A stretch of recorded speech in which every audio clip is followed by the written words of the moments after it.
Bradley, what is this? Again? You're not listening to me, I said, trying to keep my voice calm. Bradley barely glanced up from his phone. Why should I? You're not my mom. I don't have to listen to you. His words stung, but I forced myself to stay steady. I had been married to Sean for 4 years now, and dealing with Bradley's rebellion had become a daily struggle. Sean's mother, Carol, standing in the doorway, watched the exchange without a word, her expression one of mild amusement. Bradley, this isn't about me being your mom. It's about respect, I said, my patience wearing thin. Whatever, he muttered, grabbing his backpack and heading for the door. I sighed and turned to Carol. Can you please help me with him, Carol? He needs boundaries. He's a teenager, Valerie, Carol said dismissively. You need to give him some space. Bradley slammed the door on his way out, and I flinched. Carol looked at me like I was the one at fault. Every day felt like a battle, and I was losing. Later, Sean walked in from work, dropping his keys on the kitchen counter. Hey, Val, what's for dinner? I sighed. I was thinking of leftovers, Sean. We need to start saving money. Bradley's demands and Carol's shopping are getting out of hand. Sean frowned. Val, we've been over this. They're my family. We can't just change how things are overnight. No, I said, my voice rising despite myself. But we have to start somewhere. I can't keep doing this alone. You're overreacting.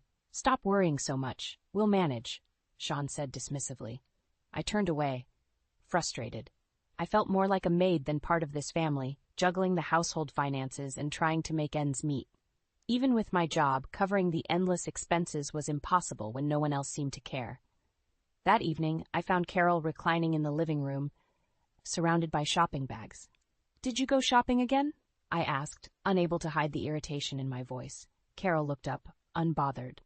Just a few things. Bradley needed new shoes, and I saw a nice jacket for him. Carol, we can't afford this. We're already struggling to pay the bills, I said.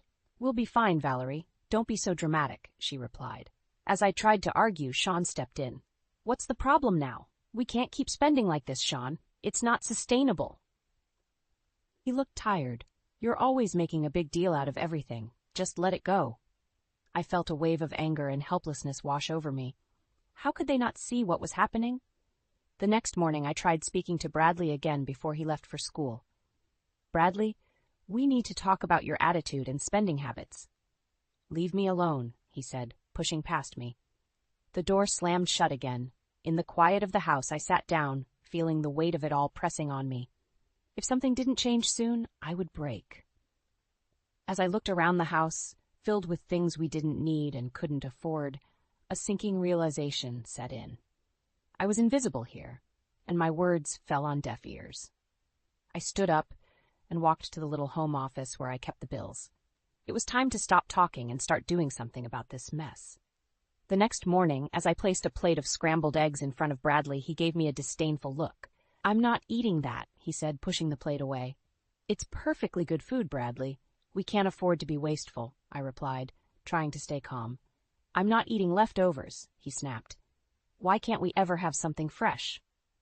Just then, Carol walked into the kitchen. Bradley, darling, you don't have to eat that if you don't want to. We can go out for breakfast, she said, putting a hand on his shoulder. Carol, we can't keep spending money like this, I said firmly. We need to be more responsible. She dismissed my concerns with a wave.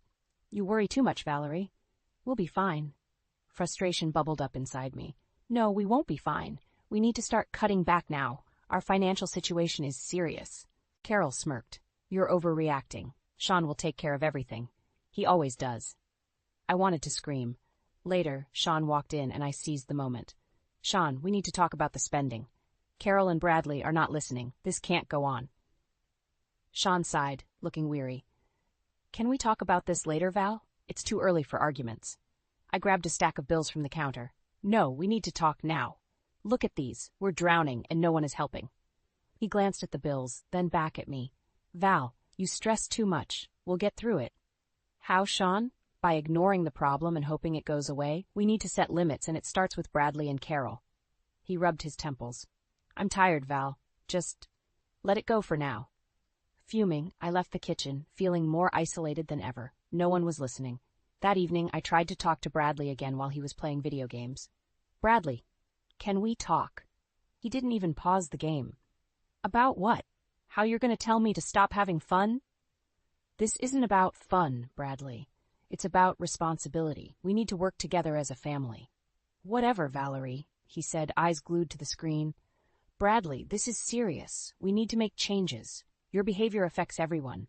He finally looked at me, irritation clear on his face. I'm not changing for you. Deal with it. As I walked away, I passed Carol, who had been listening. You need to stop pushing him, Valerie. You're making things worse. I'm trying to help. We can't keep pretending everything is fine. You're the one causing problems, she said coldly before turning away. The days passed and the tension in the house grew thicker. One afternoon, I found Carol in the living room, arranging a pile of shopping bags. Carol, more shopping? We've talked about this. She shrugged, not bothered. Bradley needed new clothes. He's a growing boy. That we can't afford new clothes constantly. There are more important things we need to focus on. Sean said it's fine, she replied nonchalantly. Infuriated, I cornered Sean that night after dinner. Sean, enough is enough. We need to set boundaries. He looked exhausted and annoyed. What do you want me to do, Val? They won't listen to you, and they won't listen to me either. Then we'll sink. Is that what you want? I asked, my voice trembling. Sean didn't have an answer. As I watched him retreat into silence, something broke inside me. If they wouldn't change, maybe it was time I did. Ever since our last argument, a heavy silence filled the house. That silence broke when I walked into the living room one afternoon and saw Bradley tearing open a large box. What's that? I asked, already dreading the answer. Bradley's eyes lit up. A new gaming console. Grandma bought it for me. My heart sank. How could Carol keep doing this? I turned to find her standing in the doorway, her expression smug. Carol, we cannot keep buying expensive things. We have bills to pay. Carol crossed her arms. Valerie, it's a small gift. Bradley's been having a hard time. He deserves something nice. We can't afford nice right now, Carol. You know that. Don't be such a stick in the mud, Valerie. He's just a kid. I was furious. Enough, Carol. This kind of spending is sinking us. Sean walked in just as I was about to snap. What's going on? Carol bought Bradley a new gaming console, I said, shaking with anger. Sean rubbed his forehead. Val, can we not fight over this? Let's talk about it later. There's nothing to talk about, Sean. We need to make changes now. This isn't sustainable. He sighed, looking between Carol and me. We'll figure it out. I stormed out of the room, feeling utterly defeated. They were never going to change, and I was hitting a wall every single time. The next morning, I decided to take action. I waited until Bradley left for school and Carol went out shopping. Then I sat Sean down at the kitchen table. Sean, we need to make some serious changes. This is out of control, I began, trying to keep my voice steady. Valerie, I know you're struggling, but what do you expect me to do? He asked, exasperated. You need to start supporting me. Put your foot down with Carol and Bradley. We need to budget and stick to it. I'll talk to them, he said warily, but I had heard that before. No, Sean, you need to do more than talk. You need to enforce it, I said firmly. He looked at me for a long moment. I'll try, he finally said. But try wasn't enough. The following week, nothing changed. Carol continued her shopping sprees, and Bradley kept getting what he wanted. I felt like I was sinking into quicksand. Then, one evening, I overheard Carol talking to a friend on the phone. Valerie's always nagging about money. She needs to relax. Sean will take care of everything like he always does. That was the last straw. I waited until she hung up before confronting her. Carol, enough is enough. You can't keep treating this situation lightly. We need to stop this reckless spending. Carol looked at me with contempt. Valerie, you're overstepping. Who do you think you are? This is my son's house. It's my house, too, and I have a say in how we manage it. Sean's in charge, and he'll make the decisions. Not you, she said, glaring at me. I turned to Sean, who had been standing silently in the doorway. Are you going to let her speak for you? He looked uncomfortable. Val, let's just calm down. We can talk about this. No, Sean. We've talked enough. This has to stop now. Carol smirked. See, Sean? Valerie's just causing trouble. I felt the walls closing in. Without more support from Sean, nothing would change. It was up to me to decide what my breaking point was and what I was willing to tolerate. That night, as I lay in bed staring at the ceiling, I made up my mind. Sean might not back me up, but I had to stand my ground. This cycle had to end, one way or another. The tension in the house reached a boiling point the next morning. Carol was in the kitchen, humming softly to herself as she brewed coffee. Bradley was shoveling cereal into his mouth, ignoring me as usual. I took a deep breath and walked over to the coffee machine. "Carol, we need to talk." She glanced at me, raising an eyebrow. "What now, Valerie?" I kept my voice steady. "This can't go on. The spending, the disrespect. We're in a financial crisis and no one is listening." "Valerie, is this really necessary? You're blowing things out of proportion," she said, her tone dripping with condescension. "I'm not," I said firmly. "Sean and I have talked, and we need to make some drastic changes." Carol scoffed. "Talked? He'll come to his senses like he always does. You can't change how we live." "Actually, I can," I replied. "I'm not moving into the new house. This has gone too far. I've had enough." The room went silent. Even Bradley looked up from his cereal. "You can't be serious," Carol said, her voice rising. "Sean, tell her she's being ridiculous." Sean stood in the doorway, looking helpless. "Val, are you sure this is what you want?" I nodded. "I've thought about it, Sean. I'm done enabling this behavior. I need a break from all of this." "You can't just leave," Bradley said, standing up. "Who's going to handle everything?" "I'm sure you'll manage," I replied, keeping my voice calm. Sean stepped forward. "Valerie, we're a family. You can't just walk out." "Watch me," I said. The determination in my voice surprised even me. That night, I packed my bags. Every creak of the suitcase zipper sounded louder in the quiet house. Sean came into the bedroom and sat on the edge of the bed. "Val, please reconsider. We can make things better. I've given it 4 years. Nothing's changed. I need to take care of myself now." "How can you do this to us? To me?" His voice broke, and for a moment I saw the vulnerability in his eyes that I'd fallen in love with. But it wasn't enough to hold me back this time. "I'm doing this for me, Sean. I need space, and I need peace." With my bags packed, I stood at the door. Bradley stormed past me, his face twisted with anger. "You're just a quitter," he spat. I ignored the sting of his words and walked out, feeling a strange mix of sadness and relief. In the new apartment, the silence was different. Peaceful, almost welcoming. As the days went by, I started to find a rhythm, a sense of self that had been lost in the chaos. Back at the old house, things began to unravel. I received a call from Sean late one evening. "Valerie, we need you. Things are falling apart here." His voice was laced with panic. "You need to handle it, Sean. I've done my part. Please, can you at least think about coming back?" "I can't, Sean. You need to face the consequences of your choices. I need to move on." As I hung up the phone, I felt a weight lift off my shoulders. For the first time in years, I slept soundly, knowing I had finally taken control of my life. I closed the door to my new apartment with a sense of resolve. The place was small but clean, a blank canvas ready for a fresh start. I began to unpack my life, each item a reminder of what I had left behind. Sean's calls were increasingly desperate. "Val, we can't manage without you. The bills are piling up. The house is a mess," he confessed during one of our conversations. "Sean, you need to step up. I can't keep saving you." I replied firmly. Weeks turned into months, and I settled into a new routine. I found solace in the simplicity of my new life. Carol's incessant calls were easy to ignore, each one more shrill and panic-stricken than the last. One morning, while I sipped my coffee, I received a knock on the door. Opening it, I was surprised to see Bradley standing there, looking more disheveled than I had ever seen him. "Bradley, what are you doing here?" I asked, keeping my surprise in check. I need help," he mumbled, looking at his feet. "Come in," I said, stepping aside. He shuffled in, looking around the small, tidy apartment. "This place, it's different. It's mine," I replied simply. "Now what's going on?" "Things are bad at home. Grandma's health isn't great, and Dad, he's just not handling it," Bradley said, his voice cracking. "Bradley, you know I can't go back. I needed to make a change. I know, but we're drowning. Dad's been laid off and Grandma had to sell the house. We're living in an apartment now, but it's not enough. I dropped out of school to work." I felt a pang of sympathy, but kept my expression neutral. "Bradley, that's not the answer. You need to take responsibility, but not like this." He looked at me, eyes pleading. "What should I do then? How do I fix this?" "You start from the bottom, Bradley. Get a job, finish your education, and understand what it means to be responsible. It takes time, but it's the only way." "I know I treated you horribly. I was wrong. I need to make things right, but I don't know how," he confessed, tears welling up in his eyes. "You took the first step by coming here. The rest is up to you. If you need guidance, I'm here.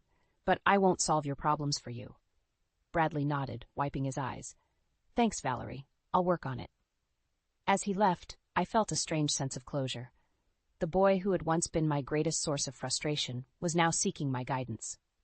It wasn't revenge I wanted, but change, and it seemed like it was finally starting to happen. Later that evening, I picked up my phone and dialed Sean. Hey, we need to talk.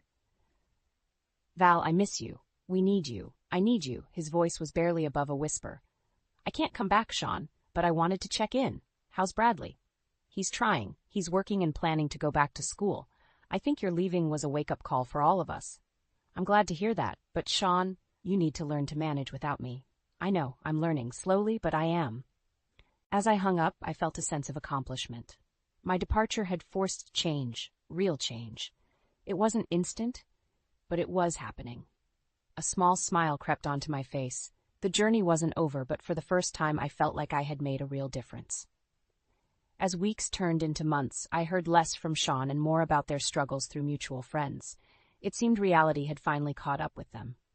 One evening, I got a call from an old friend who had run into Sean at the grocery store. Valerie, I saw Sean today. He looked terrible, asked if you knew he lost his job, she said. The news hit me, but I stayed calm. Thanks for letting me know. How's Bradley? Doing his best. From what Sean said, working part-time and trying to finish school, she replied. Good to hear, I said, trying to mask my concern. The next day I got a call from Sean himself. His voice was strained. Valerie, things have gotten worse. I don't know what to do. What happened, Sean? I got laid off, Val. We can't keep up with the expenses. Carol's health is declining and Bradley's trying, but it's not enough, he said, defeat ringing in his tone. This was never supposed to happen, he continued. I thought we could handle this. Sean, you have to take control. Talk to your mother. Set boundaries. It's the only way.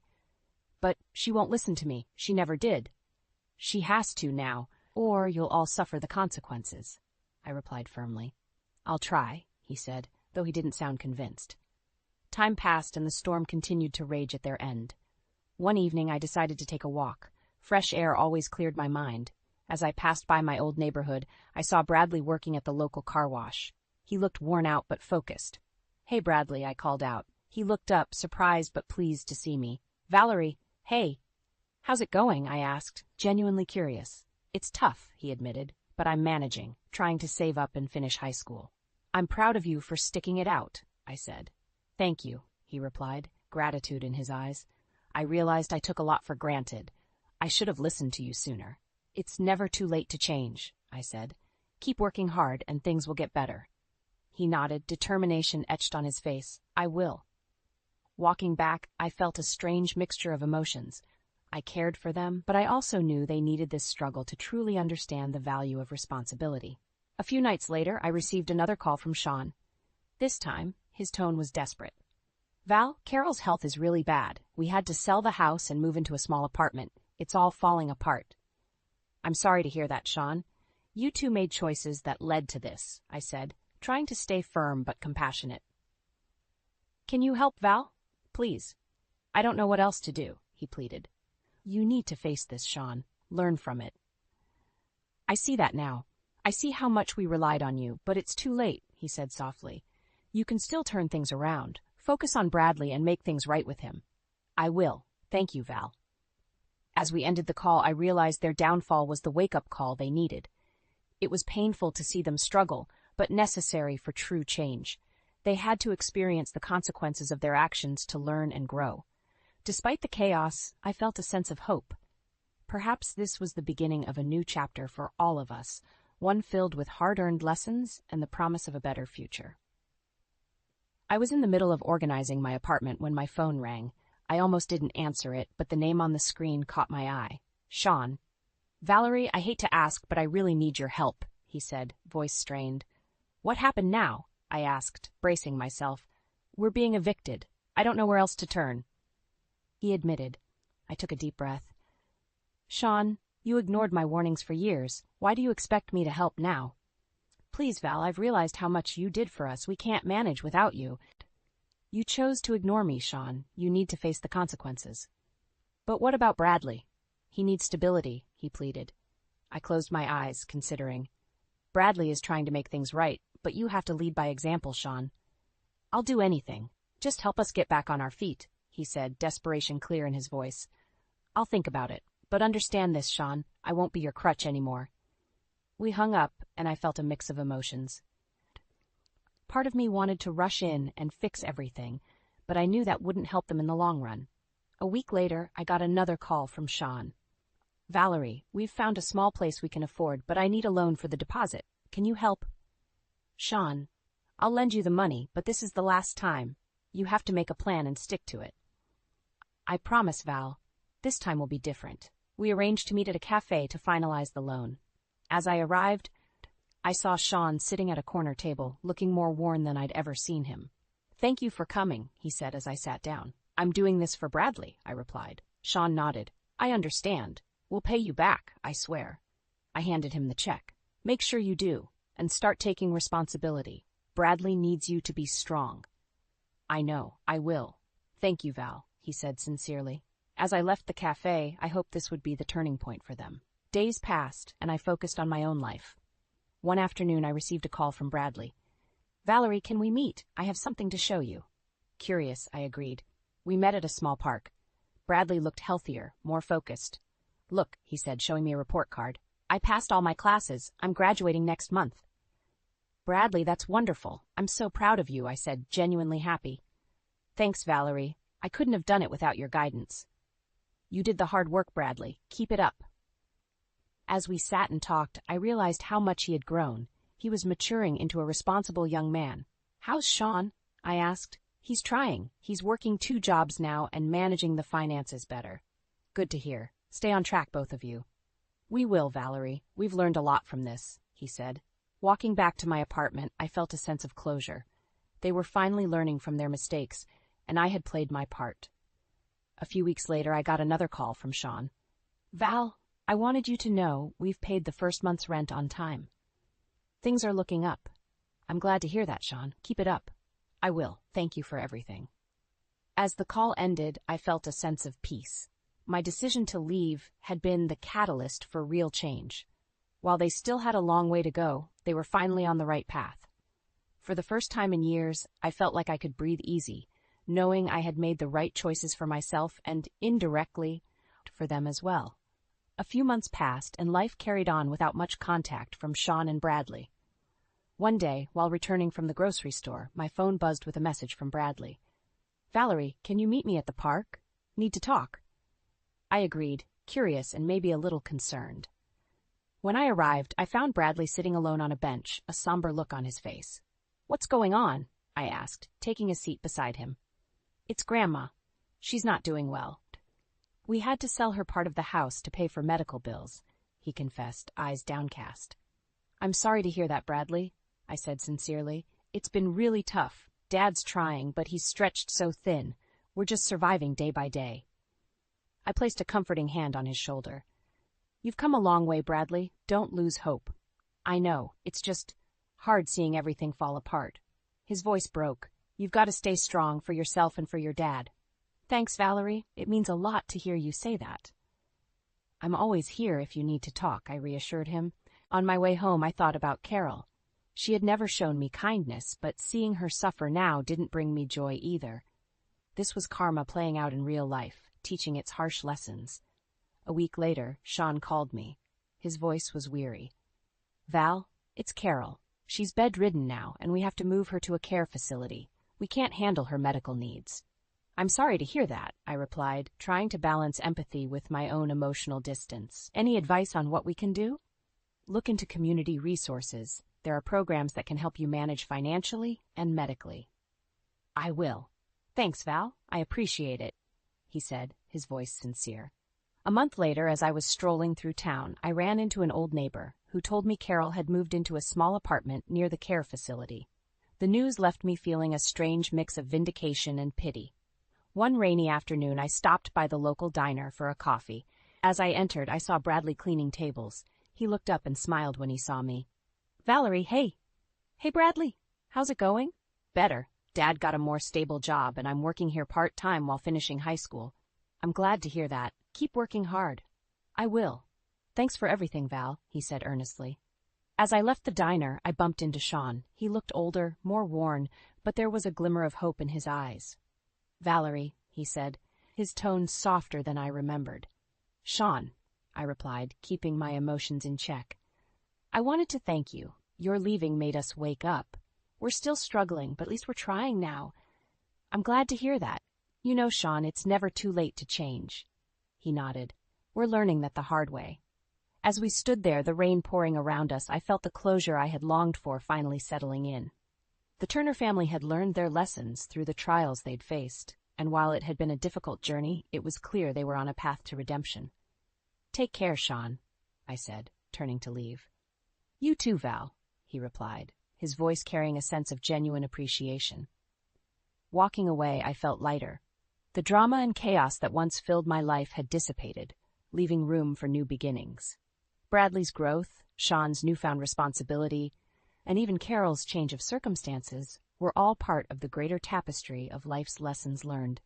For the first time in a long while, I felt at peace, knowing my decisions had steered not just me, but all of us towards a better future.